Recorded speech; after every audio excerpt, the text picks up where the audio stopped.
마가복음을 전공했다라고 그랬는데 마태복음을 본문으로 삼아서 좀 죄송합니다. 제가 이렇게 먼저 우리 담임 목사님과 장로님들 그리고 우리 성도님들께 이렇게 설교할 수 있는 기회를 이렇게 허락해 주셔서 너무 감사드리고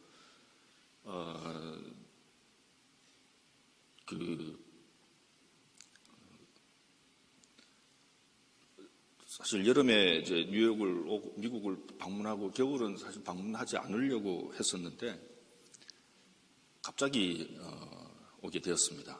그래서 아내한테 뉴욕 가면은 그 딸이 춥다고 그랬어요.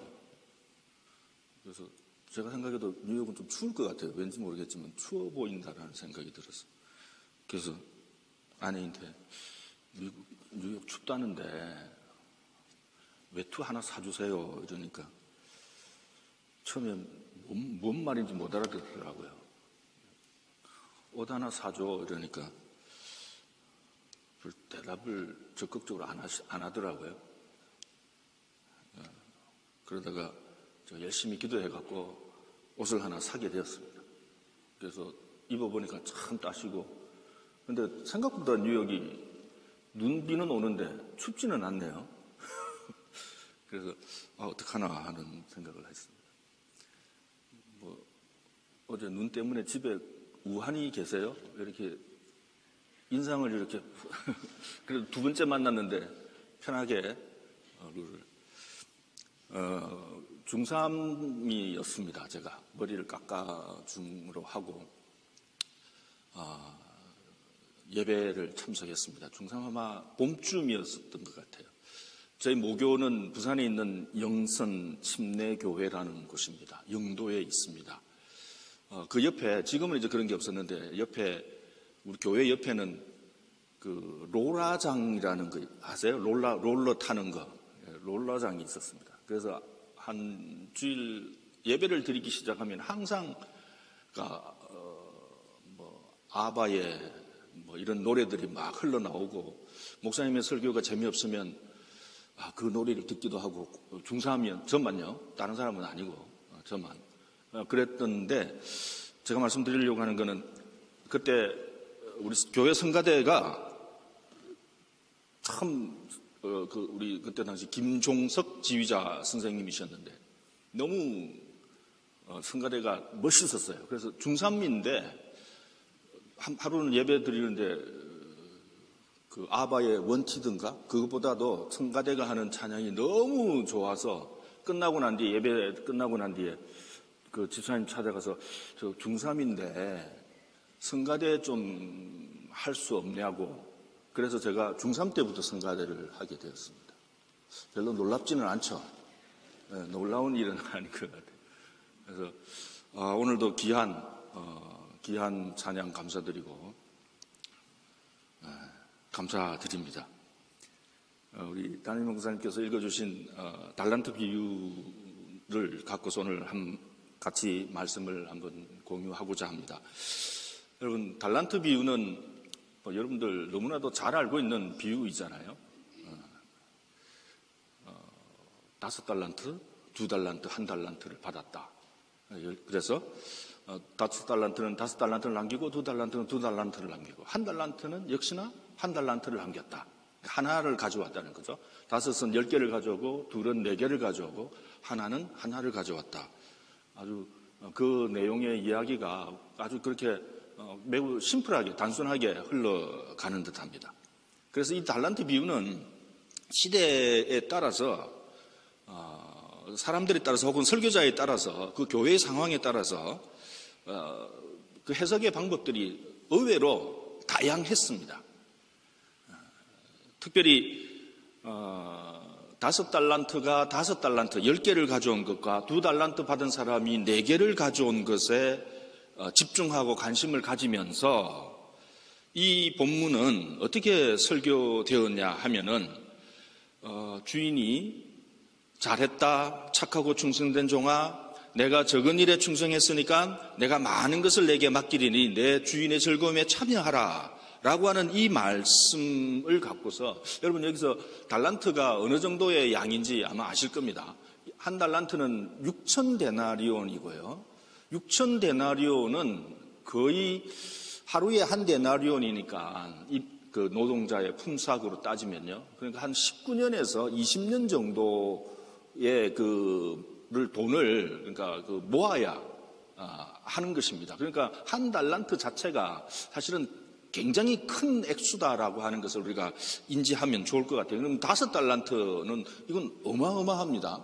2달란트도 어마어마하고요.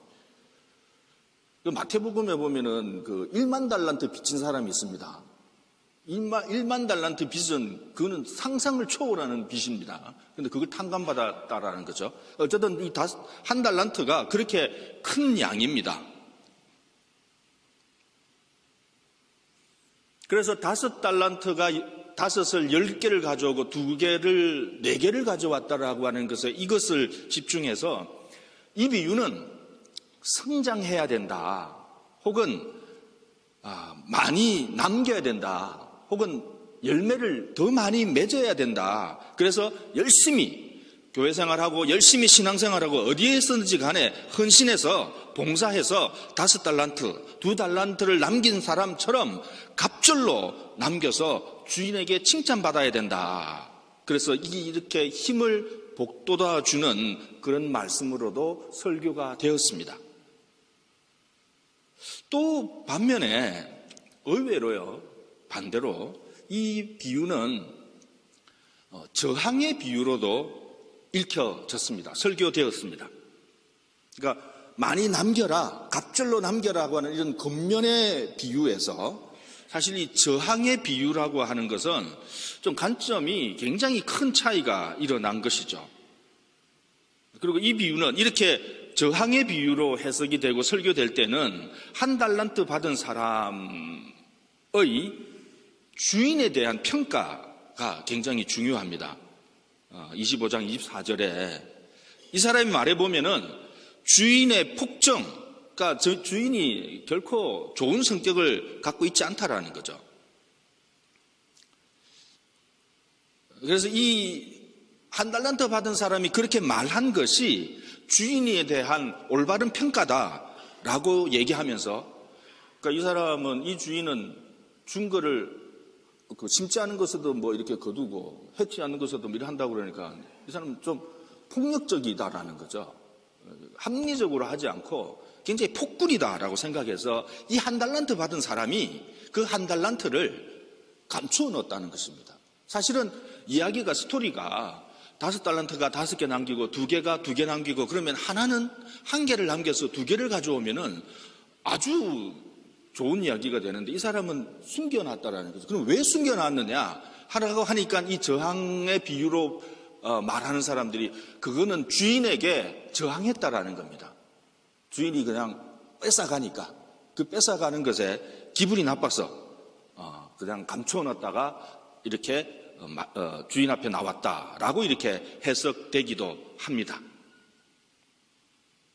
그런데 이러한 거는 저는 적절하지 않은 것 같아요. 어떤 점에서 어떻든 간에 비유는 성장의 비유이든 근면하는 비유이든 혹은 저항하는 비유이든 참 비유가 좀 이렇게 쉽게 다가와야 될 텐데 좀 어렵게 다가오는 듯한 느낌도 있습니다.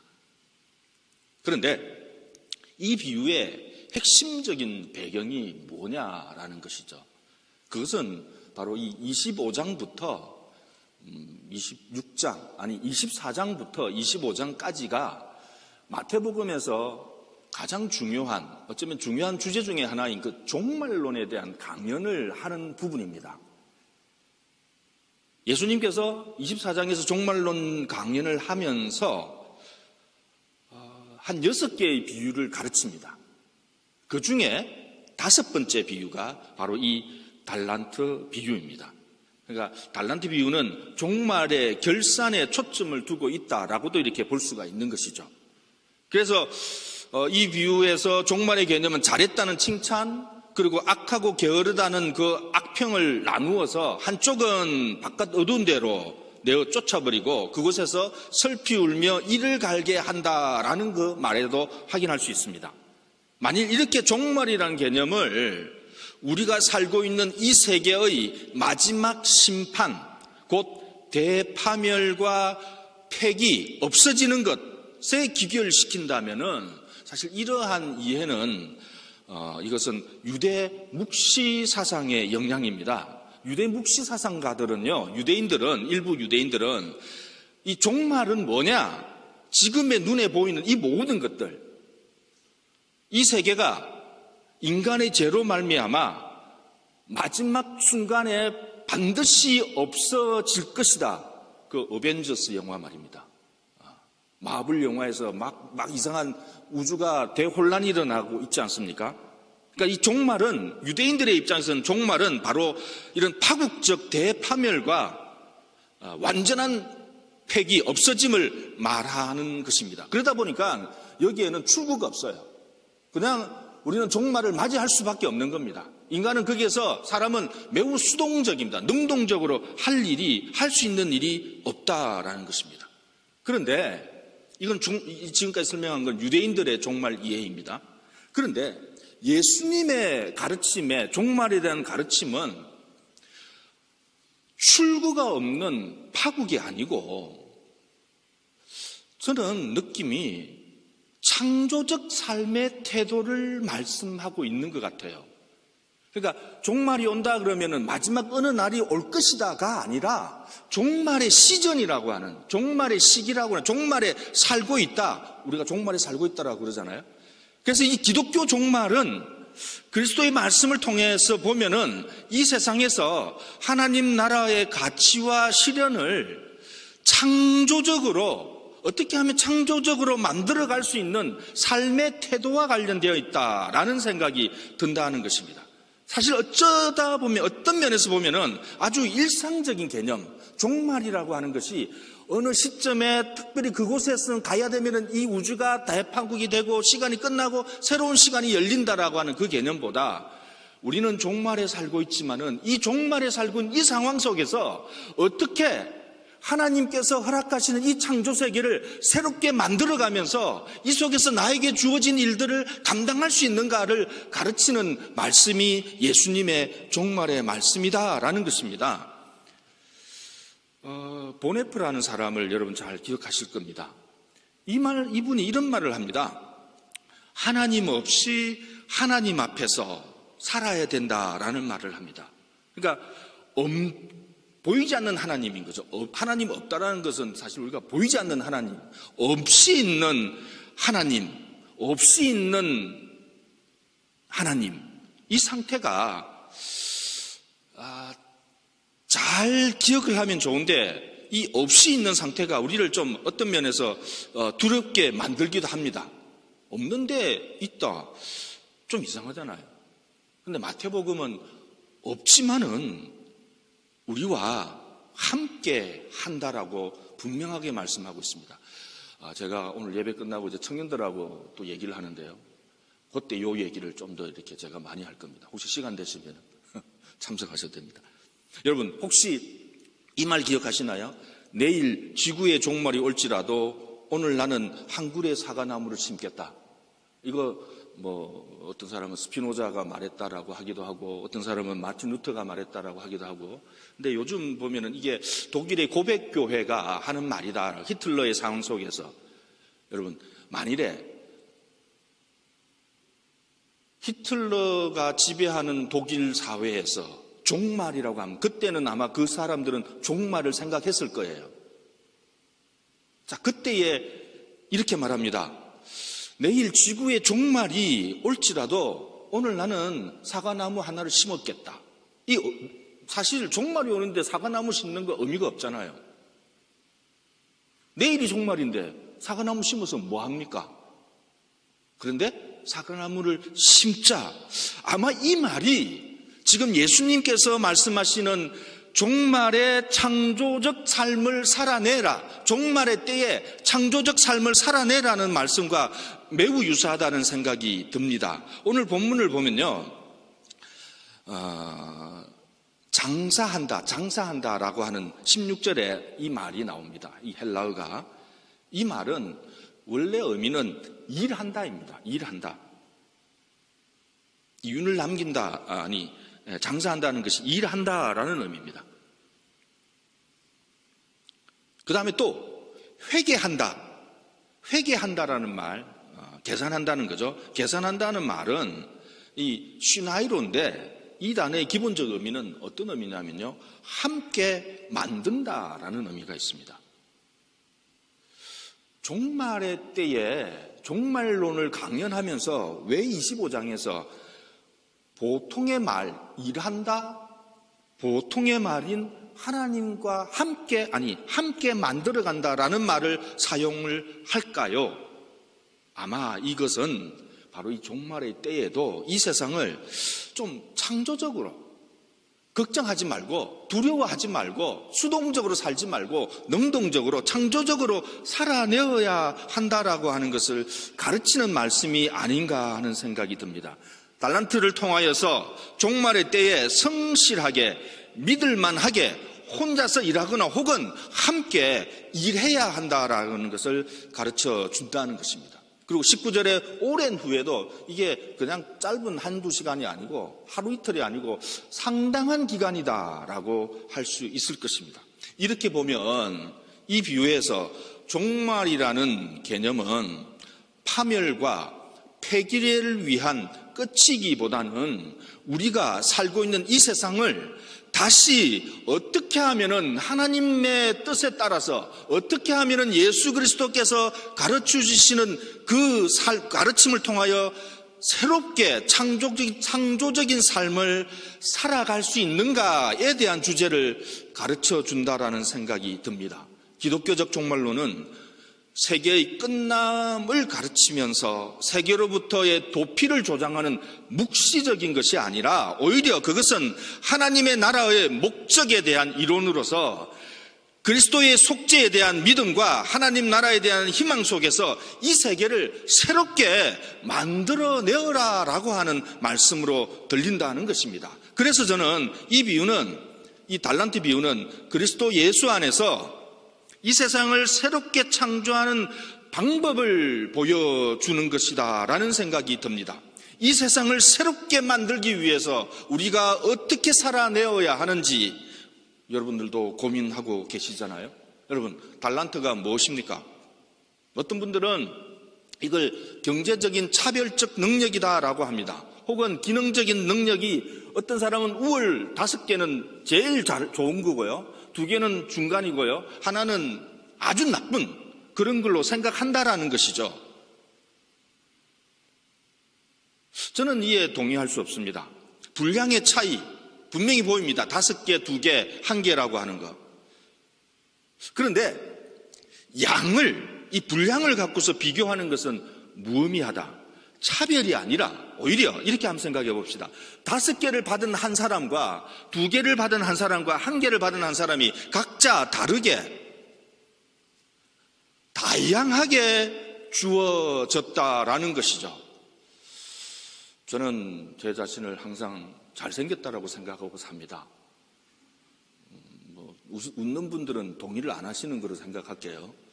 그런데 여러분들도 내가 보면 다 잘생기셨어요.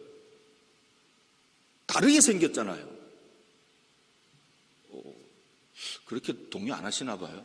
아닙니다. 여러분, 참 제가 볼 때요, 참 잘생겼고요, 참 멋지십니다.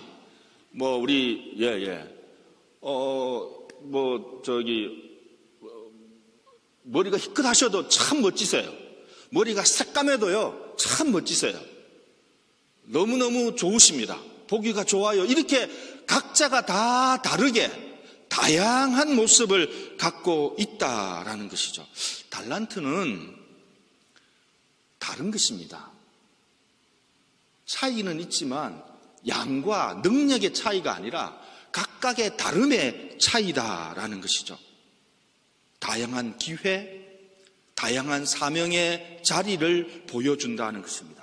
하나님의 통치를 받은 제자들에게 주어진 모든 특권들과 기회가 달란트다. 좀 더 구체적으로 말하면은 산상설교에서 제시되고 있는 제자들을 실천할 수 있는 특권과 기회들, 혹은 각자에게 맡겨진 직무와 책임, 하나님 나라를 섬기도록 주어져 있는 여러분들에게 있는 책임성 혹은 기회라는 것이 달란트다라고 이해해야 할 것 같아요. 그렇다면 종말, 일상인 종말에 관련해서 달란트를 통하여 어떤 창조적인 삶의 태도를 가져야 할까요?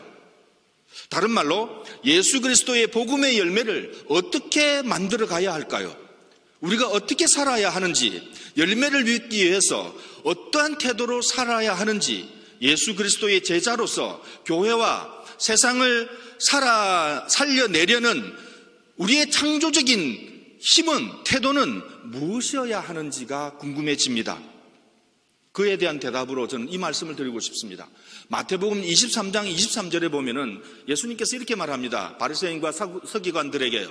그들은 위선자라고 얘기했습니다. 그런데 그들에게 뭐라고 얘기하냐면, 너희들은 율법을 참 잘 지켰는데 율법에 중한 것은 버리고 율법을 지켰다라고 얘기합니다. 그러면서 율법에 중한 것이 뭐냐라고 했을 때 거기에는 옛날 성경은 의와 인과 신이다라고 얘기합니다. 요즘은 성경은 이렇게 번역합니다. 정의와 긍휼과 믿음이다라고 얘기합니다.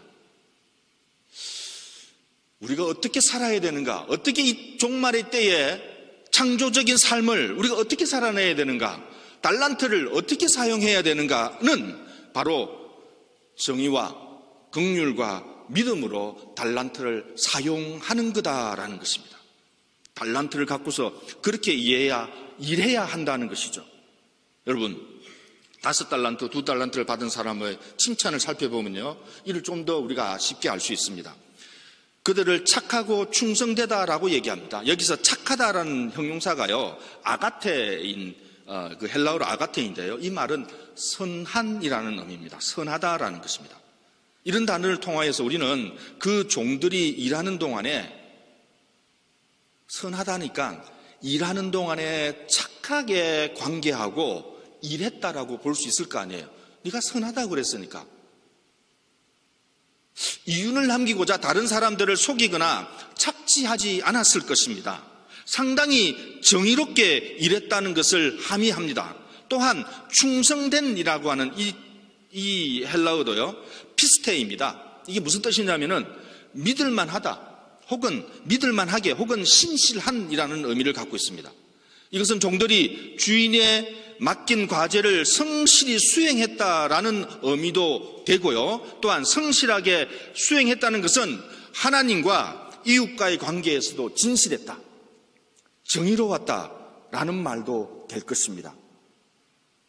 그런데 1달란트 받은 사람은요, 우리가 알다시피 달란트를 땅에 묻어두었잖아요. 땅에 묻어두게 된 것은 그가 주인을 잘못 이해했죠. 두려움으로 인해 기회를 놓친 거지요. 먼저 무엇을 잘못 이해한 것일까요? 주인은 모든 사람들에게 달란트, 기회를 주었습니다. 정의로운가요? 정의롭지 못한가요? 정의롭습니다. 1달란트 받은 사람도 아까 말한 대로 19년에서 20년 정도의 엄청난 양의 달란트를 받았다라는 것입니다.